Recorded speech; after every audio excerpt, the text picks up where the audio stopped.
হরে কৃষ্ণ। আজ 9ই পৌষ 1431 ও 25শে ডিসেম্বর 2024 বুধবার। আজ আমি শ্রীমদ্ ভাগবতম পাঠ করছি। শ্রীমদ্ ভাগবতমের তৃতীয় স্কন্দ ষোড়শ অধ্যায় বৈকুণ্ঠের 2 দ্বারপাল জয় ও বিজয়কে ঋষিদের অভিশাপের শ্লোক 34 থেকে অন্তিম শ্লোক 37। এই 37 শ্লোকের মধ্যে সমাপ্ত হবে তৃতীয় স্কন্ধ। আমরা এরপর চলে যাব চতুর্থ স্কন্ধ। হরে কৃষ্ণ। ওং নমো ভগবতে বাসুদেবায়। ওং নমো ভগবতে বাসুদেবায়। ওং নমো ভগবতে বাসুদেবায়। শ্লোক 34।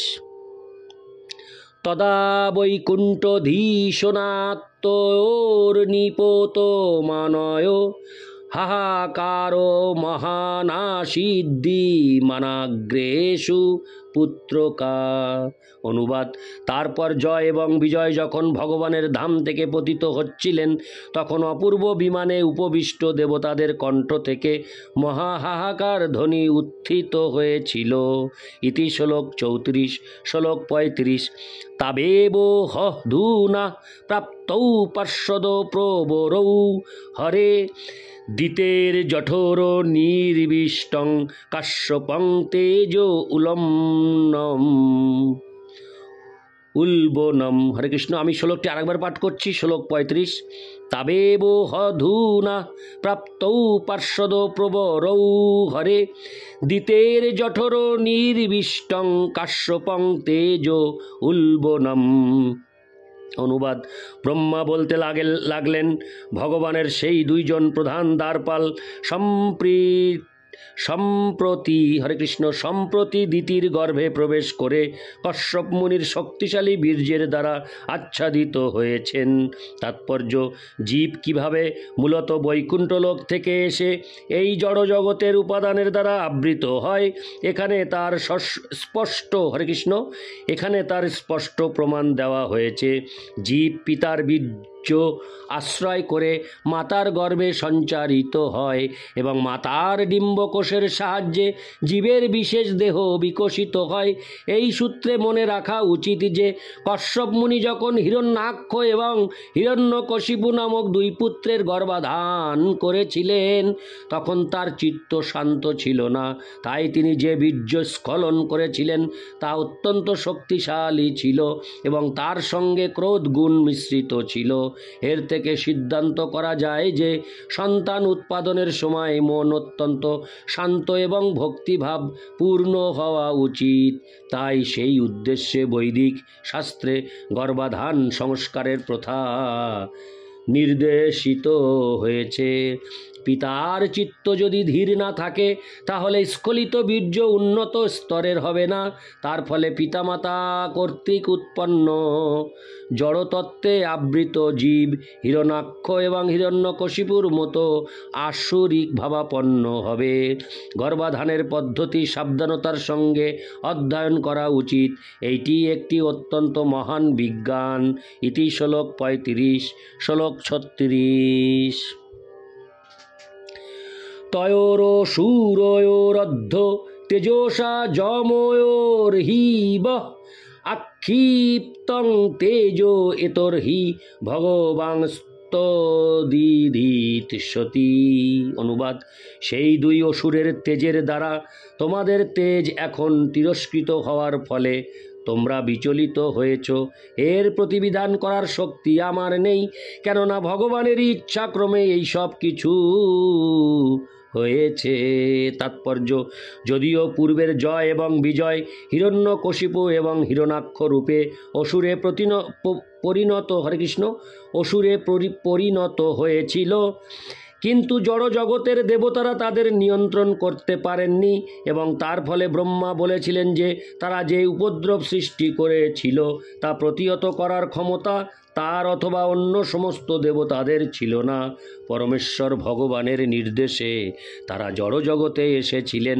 তাই শুধু ভগবানই পারেন এই উপদ্রব রোধ করতে।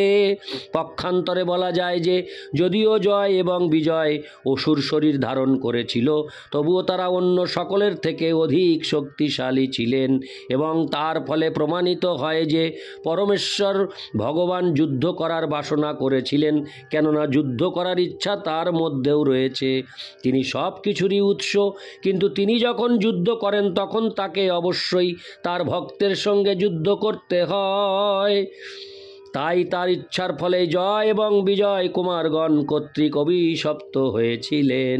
ভগবান তার দ্বারপালদের আদেশ দিয়েছিলেন জড়জগতে গিয়ে তার শত্রু হতে, যাতে তিনি তাদের সঙ্গে যুদ্ধ করতে পারেন এবং তার আপন ভক্তের দ্বারা তার যুদ্ধ করার ইচ্ছা চরিতার্থ হয়। ব্রহ্মা দেবতাদের বলেছিলেন যে অন্ধকারাচ্ছন্ন পরিস্থিতি সৃষ্টি হওয়ায় তারা বিচলিত হয়েছিলেন। তা ছিল পরমেশ্বর ভগবানের ইচ্ছা।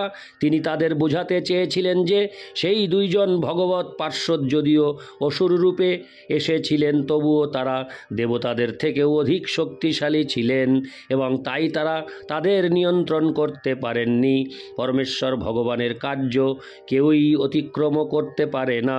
দেবতাদের এই উপদেশও দেওয়া হয়েছিল যে এই প্রসঙ্গে তারা যেন বিঘ্ন উৎপাদন করার চেষ্টা না করেন, কেননা সেইটি ছিল ভগবানের বিধান। তেমনি ভগবান যখন কাউকে এই জড়জগতে কোনো কার্য সম্পাদন করার আদেশ দেন, বিশেষ করে তার মহিমা প্রচারের, তখন কেউই তা প্রতিহত করতে পারে না। ভগবানের ইচ্ছা সর্ব অবস্থাতেই পূর্ণ হবে। ইতি শ্লোক 36, শ্লোক 37।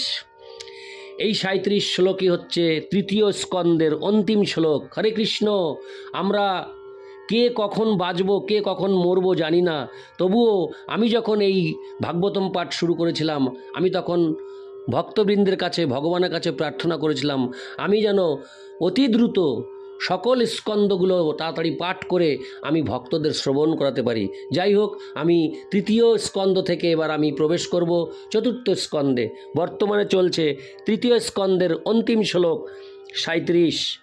বিশ্বস্য য স্থিতি লয়োদ্ভব হেতুরাদ্য যোগেশ্বরৈরপি দূরত্বয় যোগমায় ক্ষেমং বিধাস্যতি স নো ভগবাংস্ত্রধীশস্তোত্রাস্ম দিয় মৃষেন কিয়ানি হার্ত। অনুবাদ: হে প্রিয় পুত্রগণ, ভগবান হচ্ছেন প্রকৃতির 3 গুণের নিয়ন্তা এবং তিনি বিশ্বের সৃষ্টি, স্থিতি এবং প্রলয়ের কারণ। তার আশ্চর্যজনক সৃজনী শক্তি যোগমায়াকে যোগেশ্বরেরাও সহজে বুঝতে পারেন না। সেই আদিপুরুষ ভগবানই কেবল আমাদের রক্ষা করতে পারেন। এই বিষয়ে চিন্তা করে তার কোনো উদ্দেশ্য আমরা সাধন করতে পারব। তাৎপর্য: পরমেশ্বর ভগবান যখন কোনো কিছুর আয়োজন করেন তখন আমাদের বিচারে তা প্রতিকূল বলে মনে হলেও সেই সম্বন্ধে কারো বিচলিত হওয়া উচিত নয়। দৃষ্টান্ত স্বরূপ বলা যায় যে কখনো কখনো আমরা দেখি যে কোনো শক্তিশালী প্রচারক নিহত হন অথবা তাকে নানা রকম অসুবিধার সম্মুখীন হতে হয়, ঠিক যেমন হরিদাস ঠাকুরের হয়েছিল। তিনি ছিলেন ভগবানের একজন মহান ভক্ত, যিনি ভগবানের ইচ্ছা অনুসারে ভগবানের মহিমা প্রচার করার জন্য এই জড়জগতে এসেছিলেন। কিন্তু মুসলমান কাজী 22 বাজারে বেত্রাঘাত করার মাধ্যমে তাকে দণ্ড দিয়েছিলেন।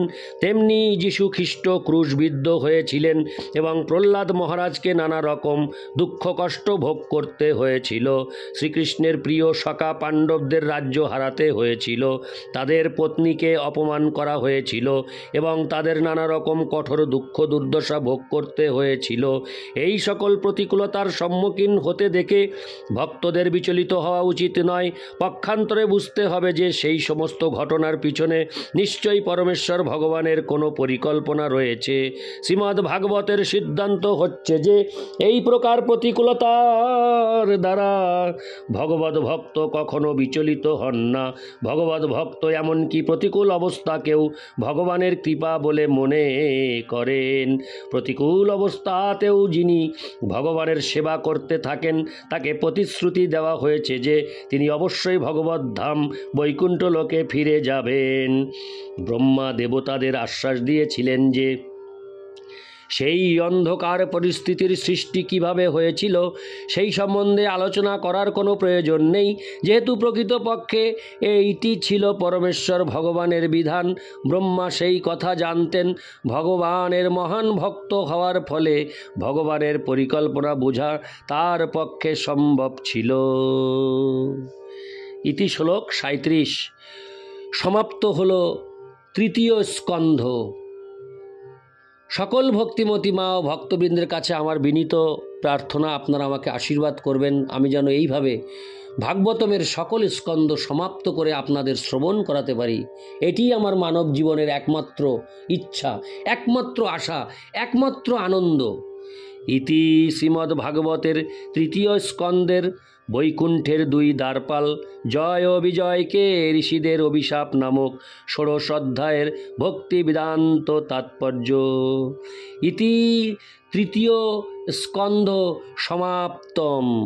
এখানেই শেষ হলো, এখানেই সমাপ্ত হলো তৃতীয় স্কন্ধ, ভাগবতমের তৃতীয় স্কন্ধ।